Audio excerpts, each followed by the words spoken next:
Amigos e amigas ouvintes, eu sou Helena Sampaio e falo em nome da Rebraus, a Rede Brasileira de Letramento em Saúde. Hoje nós vamos enfocar o tema letramento alimentar. E para isso, estamos aqui com a Ellen Caminha Souza, que é nutricionista clínica e hospitalar, é mestre em saúde coletiva e atualmente é doutoranda em saúde coletiva, ambos pela Universidade Estadual do Ceará. A Ellen tem experiência na área de letramento alimentar, com foco nas doenças crônicas não transmissíveis. E, recentemente, ela desenvolveu uma pesquisa relacionada ao letramento alimentar em mulheres sobreviventes de câncer de mama. E é esse tema exatamente que ela vai apresentar para nós hoje, mostrar um pouco a experiência que ela teve com esse estudo que ela desenvolveu. E aí, Ellen, tudo bem? Bem-vinda! Olá, tudo bem? Estou muito feliz pelo convite de estar aqui hoje para falar um pouquinho sobre esse estudo que envolve letramento alimentar e mulheres sobreviventes de câncer de mama. E para mim é uma honra ter essa oportunidade de compartilhar essa experiência com vocês. Muito bom, Ellen. Inclusive, eu quero avisar nossos ouvintes que eu vou até colocar na descrição do episódio uma entrevista que nós fizemos com a Patrícia Cândido Alves, que foi com o mesmo grupo populacional. Só que lá ela falou sobre letramento em saúde mesmo. E hoje você está no subcampo do letramento em saúde, que é o letramento alimentar. Então, Ellen, conta pra gente qual é que foi exatamente o tema da sua pesquisa e aonde que ela foi realizada. Certo. O estudo ele se chama Letramento Alimentar e Estado Nutricional de Mulheres Sobreviventes de Câncer de Mama. E aí, a gente analisou o letramento alimentar e o estado nutricional dessas mulheres de forma separada, né? Primeiramente, e depois partiu para a análise da associação entre eles, né? A nossa hipótese era que níveis mais baixos de letramento alimentar poderiam estar associados a uma maior presença de excesso de peso entre as participantes. O estudo, ele foi um estudo transversal, né? E aí essa análise do letramento alimentar e do estado nutricional de forma separada foi descritiva. A gente fez cálculos relacionados à média, desvio padrão, percentual, e depois partimos, como eu falei, para essa análise de associações, né, que foi a análise associativa. E aí o estudo ele foi realizado em Fortaleza, no GEON, que é o Grupo de Educação e Estudos Oncológicos, que é uma instituição vinculada à Universidade Federal do Ceará, que também é considerada uma instituição de referência no diagnóstico e tratamento do câncer de mama aqui em Fortaleza, né? E nesse estudo foram incluídas 225 mulheres que estavam em acompanhamento no GEON entre 2023 e 2024. Maravilha, maravilha. E bastante gente, hein? Conseguiu pegar uma amostra razoável. Sim. No E, GEON, e- no GEON sempre tem bastante pacientes, né? Tanto para a prevenção da recidiva do câncer de mama, quanto também para o diagnóstico, né? E o tratamento. Então, eles abarcam diversas mulheres, não só da capital do Ceará, Fortaleza, mas também mulheres do interior. Então, todos os dias nós temos um número bastante aceitável para realizar pesquisas lá no GEON. isso. E é o ideal, né? Porque quando você consegue atingir várias pessoas, os resultados são assim mais, vamos dizer, abrangentes, e você tem possibilidade de contribuir também para a instituição aprimorar o atendimento que realiza, né. A intenção, eu acho, que a gente sempre gosta de chamar a atenção dos nossos ouvintes, não é pesquisar por pesquisar, né. A gente pesquisa com a intenção de ter resultados que possam orientar os serviços de saúde a aprimorar o seu atendimento, o seu desempenho, né. Então, essa é a expectativa, né. Então eu fico muito feliz de ver que você conseguiu envolver várias mulheres, pra poder realmente ter resultados palpáveis para dar de feedback para a instituição, né. E Helen, me diz uma coisa, com relação aos dados antropométricos, né, o que que você considerou para avaliar o estado nutricional e para avaliar o letramento alimentar, que instrumento que você escolheu e por que que você escolheu? Certo. Para realizar a avaliação do estado nutricional, nós aferimos o peso, a altura, a circunferência da cintura e a circunferência do quadril, né? O peso e a altura foi possível calcular o IMC, e aí nós classificamos essas mulheres em baixo peso, eutrofia, sobrepeso ou obesidade. E os pontos de corte que a gente utilizou foi da OMS para mulheres adultas, e para as mulheres idosas a gente utilizou os pontos de corte da OPAS, né? Já a circunferência da cintura e circunferência do quadril, nós utilizamos essas medidas para estimar o acúmulo de gordura abdominal. E aí, com essas medidas, a gente realizou o cálculo da relação cintura e quadril. E os pontos de corte para classificar a circunferência da cintura e relação cintura e quadril foram os pontos de corte recomendados pelo Fundo Mundial de Pesquisa sobre o Câncer, que esse fundo ele traz diretrizes para a prevenção do câncer, em especial o câncer de mama, como, por exemplo, uma alimentação saudável, controle de peso, e nesse fundo ele traz os pontos de corte recomendados para a circunferência da cintura e relação cintura e quadril. Então, em relação ao estado nutricional, foram esses os dados antropométricos coletados. E em relação à avaliação do letramento alimentar, nós utilizamos o NLIT, a versão brasileira, né? Ele foi escolhido porque é um instrumento validado para a nossa população e também por ser um instrumento atual, né? O seu estudo de validação foi publicado em 2022. Além disso, o NLIT, ele é bem completo, ele permite avaliar diferentes habilidades relacionadas ao uso das informações sobre alimentação no próprio cotidiano, né? Como eu falei, ele é bem completo. Ele é um questionário que contém 55 questões distribuídas em 5 domínios. E vou falar um pouquinho sobre cada um dos domínios do NLIT, que é interessante a gente abordar aqui, né? O primeiro domínio é referente ao domínio de nutrição e saúde, que ele avalia o conhecimento sobre a alimentação saudável, que inclui a identificação de alimentos ricos em nutrientes e aqueles também que devem ser evitados.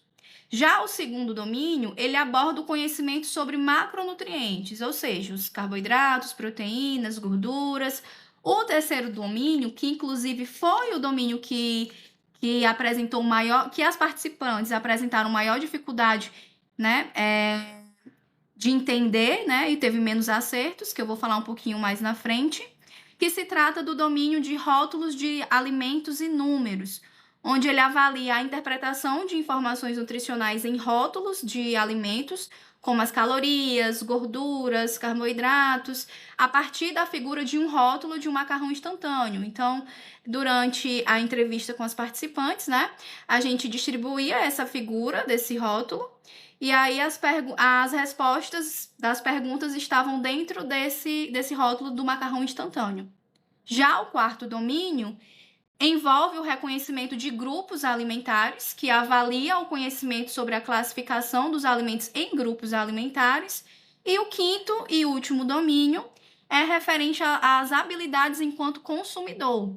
Ele verifica a habilidade em escolher produtos semelhantes, considerando o marketing do alimento, inclusive, apresentando figuras de alimentos com características semelhantes. Ou seja, durante a entrevista, a gente disponibilizava para as participantes imagem de 2 alimentos com características semelhantes e ela iria escolher qual seria o mais adequado para a compra, né, em termos nutricionais. Então, como eu falei, é um instrumento bastante completo, dividido em 55 questões dividido em 5 domínios, e foi por isso que a gente quis escolher trabalhar com esse instrumento. Outra observação interessante é porque pode ser que surja dúvidas em relação a isso, é a tradução do NLIT. Porque traduzindo o NLIT para o português, a gente tem que é instrumento de avaliação de letramento nutricional ou literacia nutricional. Porém, no nosso estudo, nós incluímos o termo letramento alimentar. E aí é interessante explicar a diferença entre esses termos, que muitos autores utilizam esses termos como sinônimos, mas existe uma diferença entre eles, né? Inclusive, a principal referência que traz essa diferença conceitual dos termos é Krause, né? Explicando de uma forma mais simples a gente tem que o letramento nutricional está ligado ao quanto a pessoa consegue ler e entender informações nutricionais. Já o letramento alimentar, ele é bem mais amplo. Ele envolve não apenas entender as informações nutricionais, mas saber usar essa informação no dia a dia, saber aplicar, avaliar, é, também está relacionada à questão da busca e a troca de saberes sobre algum tema relacionado à alimentação e nutrição, compreender o impacto das escolhas alimentares na sociedade, né? Adaptar as decisões à própria realidade. Então, ele vai muito além do que apenas esse conceito de letramento nutricional, que é apenas ler e entender informações sobre alimentação e nutrição. Então, apesar do Enilite trazer esse termo letramento nutricional na sua definição, a gente viu que ele é bastante completo e avalia várias habilidades práticas, né? Por isso conseguimos utilizar o Enilite dentro dessa perspectiva mais ampliada do letramento alimentar. Certo, certo. Eu vou pedir para você me dar a referência, para eu colocar na descrição do episódio, tanto da Krause, como da versão brasileira, da publicação de validação do Enilite. Eu acho que é interessante para os nossos ouvintes, principalmente aqueles que estiverem trabalhando nesse campo, né.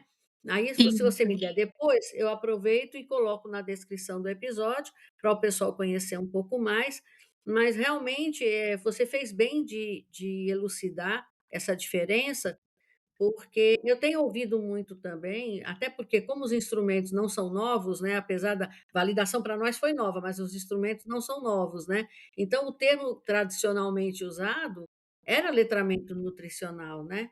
Aí é Uhum. interessante que o ouvinte perceba que, mais modernamente, o letramento alimentar ele engloba o nutricional, então o nutricional é menor que o alimentar, que é o contrário do que a gente pensa. A gente pensa que nutrição é maior do que a alimentação, mas nessa perspectiva dessas autoras aí que você citou, o letramento alimentar é que é mais abrangente. Então, você me dando essas 2 referências, eu consigo colocar para aqueles que quiserem aprofundar um pouco mais os estudos sobre esse tema, tá bom? É Certo. possível?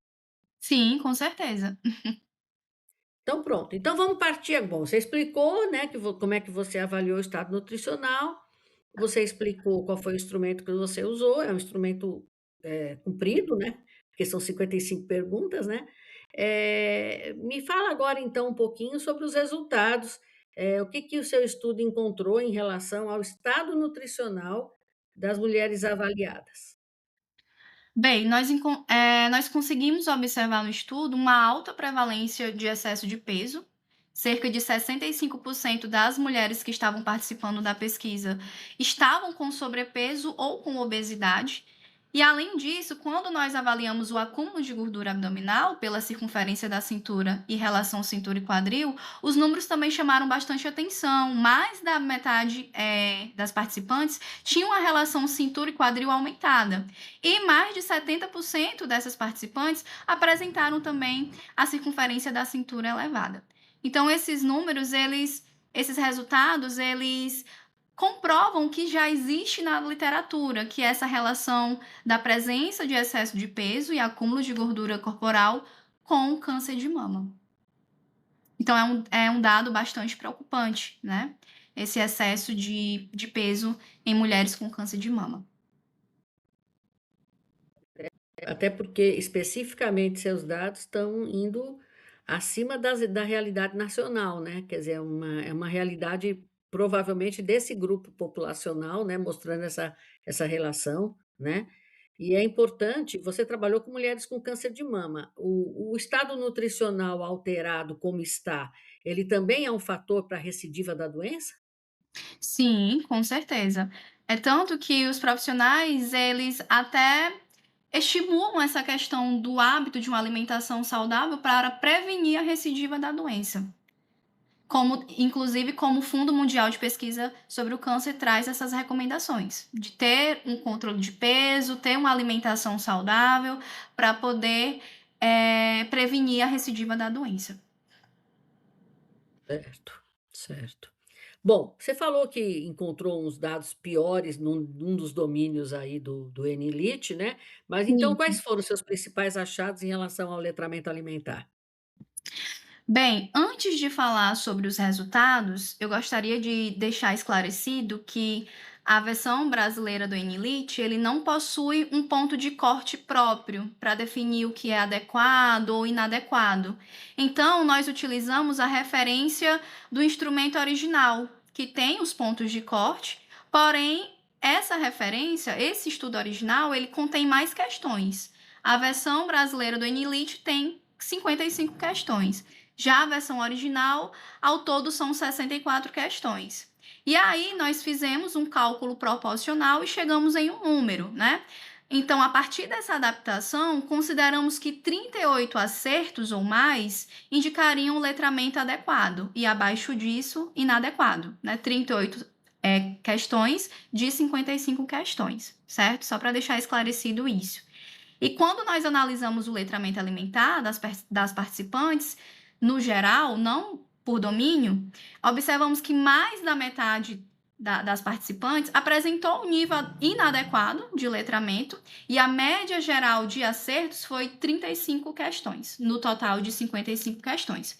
Porém, no nosso estudo, a gente não avaliou apenas de forma geral, a gente também avaliou por domínios, separadamente. E aí a gente percebeu algumas diferenças importantes, né? As mulheres tiveram um desempenho melhor nos temas mais gerais, como por exemplo no domínio de nutrição e saúde, mas apresentaram maior dificuldade no domínio de rótulo de alimentos e números, que envolve entender porções, quantidades, calorias e informações numéricas de alimento. Então a gente consegue perceber essa diferença entre os domínios, sendo que o domínio, né, de maior dificuldade foi o domínio relacionado aos rótulos de alimentos e interpretação de números. É, fica uma coisa, assim, bem clara pra gente, né, não adianta você entender, você saber, né, você tem que saber usar, né, realmente Isso, a informação fica truncada, eu sei o que é ruim, mas eu não sei ver no rótulo se aquele alimento é ruim ou é bom para mim, né. Isso é um fato muito exatamente. importante, né, a gente não pode acreditar que o acesso à informação garantiu o entendimento e aplicação, né. Exatamente. É justamente no domínio que traz mais essa questão prática, né, de saber, interpretar aquele rótulo e usar no seu dia a dia para fazer escolhas mais saudáveis. Porque quando um consumidor, ele consegue entender o que está escrito no rótulo, se ele vê um alimento que tem muita caloria, muitas gorduras, ele já vai ficar receoso de querer comprar aquele alimento, né? Então, seria muito interessante ações educativas voltadas para essa parte de leitura de rótulo. Sim, exato. E assim, queira ou não queira, a gente não pode falar por outras áreas do conhecimento, né, mas eu sou nutricionista também, como você. Nutrição é complicado mesmo, né. Traduzir Isso, traduzir conhecimento para a prática, exatamente por causa dessas nuances, né. Quer dizer, olhar um rótulo e eu saber: "Não, eu vou descartar, eu não vou comprar esse alimento aqui, porque esse alimento aqui me traz muita gordura, ou me traz muito sal, ou me traz muito pouca proteína, por exemplo, né, ou um isso, excesso de caloria para uma porção pequena". Isso daí é uma coisa que requer que a pessoa consiga ir além do entendimento simples, né, além da leitura adequada do que existe, na área de nutrição. Ela tem que entender que se aquele alimento em particular está sendo bom ou ruim para ela, né. Então é exatamente. importante você esse seu achado é bom para ajudar, quer dizer, não adianta, por exemplo, se a gente quiser contribuir com o serviço, não adianta você dizer que o serviço diga que os alimentos são importantes quando eles não são muito ricos em sal, muito ricos em processados em geral, se você não ensina a pessoa a saber interpretar isso quando ela se depara com uma embalagem, não é não? Exatamente. Exatamente. Falar comer alimentação de verdade é fácil, a pessoa não tem muita dúvida não, mas quando chega no industrializado, o que que de industrializado eu posso comprar, não é não? Isso. E tudo isso tá lá explicado direitinho no rótulo, né. Basta a pessoa saber, identificar essas informações, que para muitos é a parte mais difícil. Exatamente. E você comprovou que foi difícil mesmo, né? Isso. E aí você falou no começo que você avaliou o estado nutricional, você avaliou o letramento alimentar, aí você foi ver se tinha alguma associação. E aí o que que você encontrou? Quando a gente fez a análise ajustada, o letramento alimentar no geral, né, não se associou de forma significativa com nenhum indicador do estado nutricional, né? Então, a nossa hipótese meio que não foi comprovada, né? Porém, quando nós olhamos para os domínios de forma separada, a gente encontrou um dado muito interessante, que no domínio relacionado à interpretação de rótulos e números, apresentou associação tanto com o indicador do IMC quanto a relação cintura e quadril, né? Isso sugere que essas habilidades mais práticas, como interpretação de rótulos, podem ter uma relação mais direta com o acúmulo de gordura corporal. E foi isso que a gente encontrou, né, em relação à análise associativa entre o letramento alimentar e o estado nutricional. No geral, a gente não viu nenhum dado significativo, mas quando a gente parte para os domínios, analisando individualmente os domínios, a gente encontra essa significância entre esse domínio de leitura de rótulos com o IMC, o excesso de peso, né? E também a relação cintura e quadril elevada. É super importante esse achado, né, Ellen? Porque Isso, a gente fica imaginando, se você são 2 coisas importantes que você está mostrando para a gente. Se você olhar o instrumento como um todo, ele vai te dar um falso favorável, vamos dizer assim, porque vai dizer que está tudo bem, que o letramento não está influenciando em nada e que você tem que partir para outras causas para a situação encontrada, né. Mas então é importante olhar para o domínio mesmo. E a outra segunda coisa que você mostra é que realmente nessa questão dos rótulos, quer dizer, como ela tem uma menor de a mulher com excesso de peso e a mulher com acúmulo de gordura abdominal tem um menor desempenho na interpretação dos rótulos, provavelmente isso está favorecendo a alimentação inadequada e a permanência dela no estado nutricional de risco, não é não? exatamente. Muito interessante, viu, Ellen? Muito interessante mesmo. Muito bom isso. Muito bom. Dá vontade da gente ir pesquisar mais coisas, né, para além do instrumento, né. Exatamente. O que está fazendo você comprar ou deixar de comprar exatamente, né, mas aí é para depois, né. Bom, aliás, falando em depois, né, na sua avaliação, como é que os resultados desse seu estudo, eles podem contribuir para a prática profissional, para o cuidado dessas mulheres sobreviventes de câncer de mama? Na minha concepção, o principal recado do estudo é que não adianta a gente apenas dizer o que a paciente deve ou não deve comer. A gente precisa garantir que ela consiga entender as informações e usar isso na vida real, né? Como vimos que muitas mulheres têm essa dificuldade, principalmente com rótulos, poções, números, isso mostra que os profissionais da saúde precisam investir mais em ações educativas, ensinar as pacientes a ler embalagem, comparar produtos, entender essa questão das quantidades, porque quando a mulher ganha essa autonomia, ela consegue fazer escolhas melhores no seu dia a dia, né? E o que pode ajudar também no controle do peso, né? Na saúde metabólica e até no cuidado a longo prazo após o câncer, como a gente colocou anteriormente. É super interessante ter esse controle de peso, ter essa alimentação saudável para prevenir a recidiva da doença. Então, ela entendendo essa questão dos rótulos, ela pode, de alguma forma, evitar comprar certos alimentos industrializados, né? Então a gente foca nessa questão de ações educativas. Seria interessante a realização de mais estudos de intervenção relacionado especificamente com a leitura de rótulos.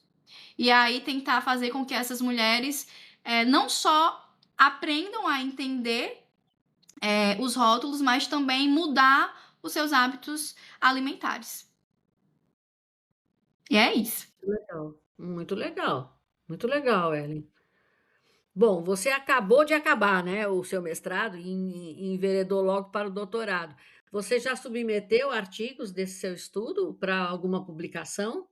Sim, já foi submetido, estamos esperando a resposta da revista, né. Mas, no artigo, quando for publicado, né, caso os ouvintes queiram também dar uma lida no artigo, vai ver, né, o quão rico ficou esse trabalho, mostrando os dados reais do estado nutricional, do letramento alimentar, onde a gente analisou tanto no geral, quanto também por domínios, onde a gente consegue identificar essas situações, né, essas discrepâncias entre acertos, entre os domínios. Então, é muito interessante, eu espero que realmente o artigo seja publicado.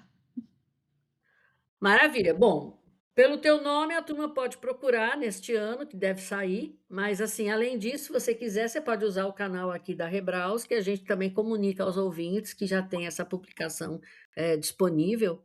E eu sei, porque eu trabalhei com você, eu vou dizer aqui que você não disse, mas você também fez uma revisão sobre esse tema, não foi? E você também submeteu a publicação, essa sua revisão?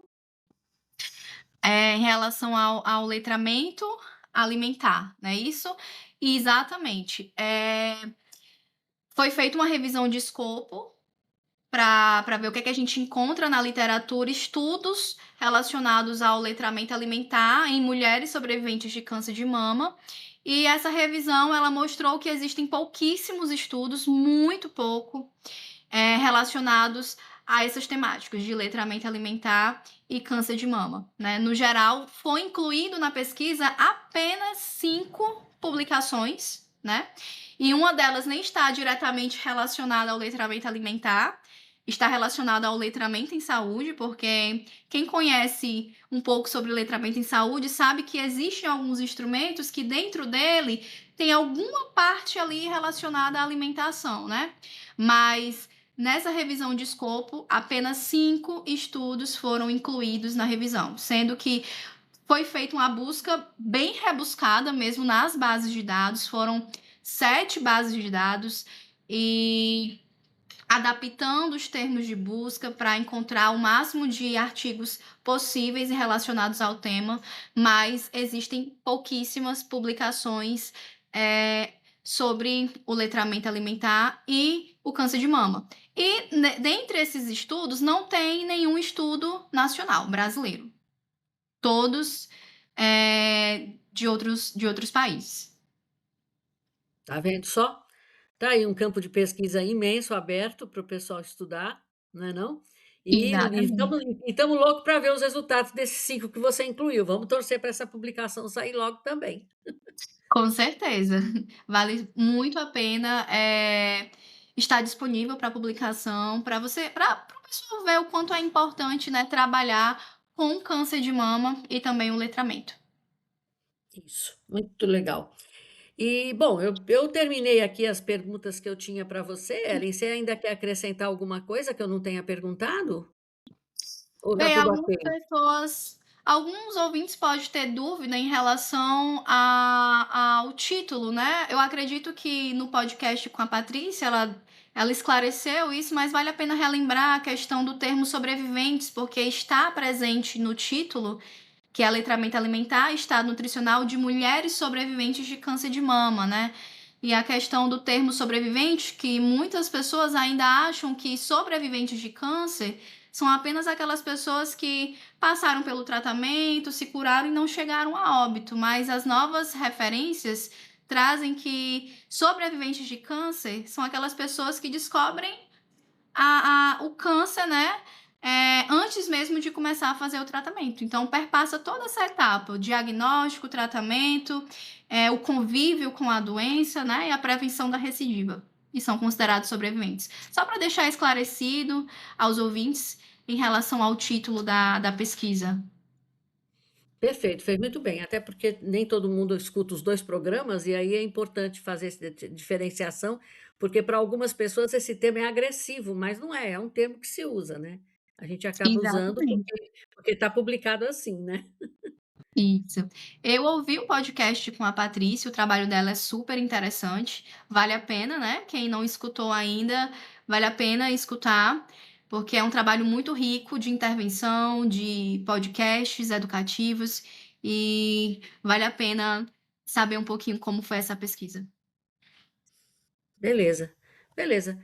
Pois olha, Ellen, muitíssimo obrigada por ter vindo aqui conosco hoje, tá? Espero contar com você em outra oportunidade, quando você avançar com esses estudos aí. Estamos à disposição na Rebraus, tá?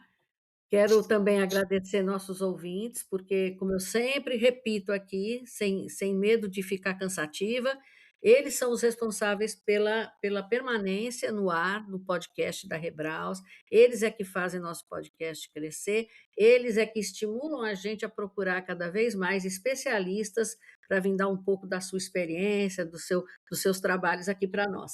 Então, eu agradeço também aos nossos ouvintes, aguardo todo mundo para o próximo episódio e agradeço então mais uma vez você. Tchau, tchau, Ellen.